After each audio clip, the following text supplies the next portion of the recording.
வணக்கம் மக்களே, நீங்கள் பார்க்குறது Sribala vlogs and voice over Tamil. நான் உங்கள் ஸ்ரீபாலா. இன்றைக்கி நான் எங்கே வந்திருக்கேன்னா, இன்றைக்கி நாங்கள் எங்கே வந்திருக்கோன்னா திருச்சிராப்பள்ளியில் இருக்கக்கூடிய சவுத் சீரடிக்கு தான் வந்திருக்கோம். அதாவது தென் சீரடி. இது பார்த்திங்கன்னா சாய்பாபா கோவில். இங்கே பார்த்துங்க, அழகான ஃபவுண்டைன் இருக்குது. மகாராஷ்டிராவில் இருக்கக்கூடிய சீரடிக்கு போகணுன்னா நிறைய பேர்த்துக்கு அதிக செலவாகும். சீரடி போக முடியாதவங்க இந்த சவுத் சீரடிக்கு போகலாம்.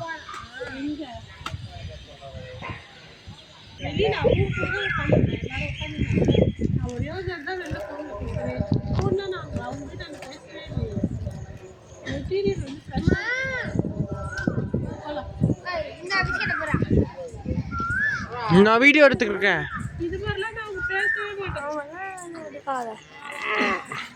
வீடியோ அங்கே இதை இங்கே அங்கேயும் வீடியோ எடுக்கூடாது, அங்கேயும் வீடியோ எடுக்கூடாது. இது இங்கே ஆஃப் பண்ணுற வீடியோவா?